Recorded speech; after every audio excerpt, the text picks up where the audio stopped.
Baik, langsung saja perkenalkan nama saya Safiraudia dengan NIM F221222065. Nah, tugas ini dibuat untuk memenuhi persyaratan ujian akhir semester pada mata kuliah desain eksploratif.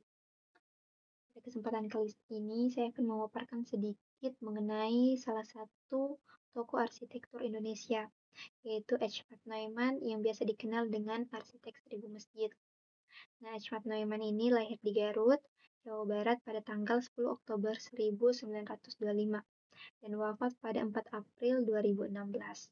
Nah, ia dikenal sebagai arsitek yang merancang banyak masjid dengan pendekatan modern tanpa kubah yang bertujuan untuk menciptakan ruang ibadah yang fungsional dan nyaman. Nah, selain sebagai arsitek, H. Neumann ini juga aktif di dunia pendidikan dan merupakan salah satu pendiri Ikatan Arsitek Indonesia atau IAI.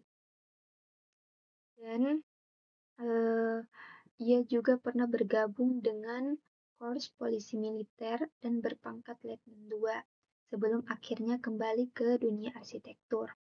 Adapun riwayat pendidikan beliau pernah mengenyam pendidikan di Hollands Island School atau Budi Priai Ciledug di Garut. Terus melanjutkan lagi ke Mir Urgebreit Leger Onderwijs di Garut pula. Lalu pindah ke Mulo, Yogyakarta, dan SMA Muhammadiyah di Yogyakarta. Nah, pada tahun 1948, ia masuk ke Universitas Indonesia di Bandung, yang sekarang dikenal sebagai Institut Teknologi Bandung, di Fakultas Teknik, tepatnya di Fakultas Teknik Sipil. Karena sebelumnya beliau belum bersedia masuk di jurusan arsitektur. Nah, setelah sempat bergabung dengan militer, ia kembali ke Institut Teknologi Bandung dan lulus sebagai insinyur arsitek pada tahun 1958. Nah, adapun prinsip-prinsip desain yang dianut oleh beliau, salah satunya adalah masjid tanpa kubah. Terus beliau lebih fokus pada kenyamanan jemaah, yang dimana lebih mempertimbangkan pencahayaan alami dan ventilasi, dan juga lebih mementingkan kearifan lokal. Nah, beliau ini memiliki beberapa keunikan yang membuatnya berbeda dari arsitek lain. Nah, terutama pada desain masjid. Pertama, beliau ini mendesain masjid tanpa kubah. Nah, salah satu ciri khas utama dari desainnya yaitu masjid tanpa kubah. Ia berpendapat bahwa kubah ini bukan elemen wajib dari sebuah masjid. Tuh. Nah, terus beliau berfokus pada kenyamanan jemaah. Ia merancang masjid dengan mempertimbangkan kenyamanan jemaah seperti pencahayaan alami yang optimal dan lebih ventilasi yang baik.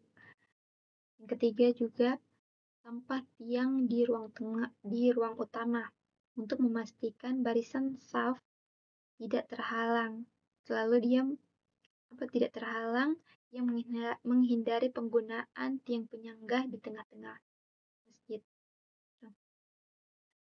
Terus pendekatan modern dalam arsitektur Islam. Ia menggabungkan prinsip arsitektur modern dengan nilai-nilai Islam untuk menciptakan desain yang unik dan tetap relevan dengan perkembangan zaman. Nah, dedikasi pada arsitektur masjid, jadi ia dikenal dengan arsitek 1000 masjid karena banyaknya masjid yang ia rancang selama hidupnya. Nah, terus pernah berkarir di militer. Sebelum menjadi arsitek, ia sempat bergabung dengan Korps Polisi Militer dengan berpangkat Letnan II, seperti dijelaskan di awal. Nah, adapun karya-karya terkenal beliau, salah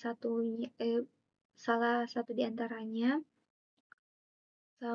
Masjid Salman di ITB, Masjid Salman ITB di Bandung, Masjid At-Tin di Jakarta, Masjid Al-Markaz di Makassar, dan Masjid Raya Bandung, Masjid Syekh Yusuf, Cape Town di Afrika Selatan, dan Masjid Istiqlal di Sarajevo, Bosnia. Mungkin hanya itu. Cukup sekian dan terima kasih.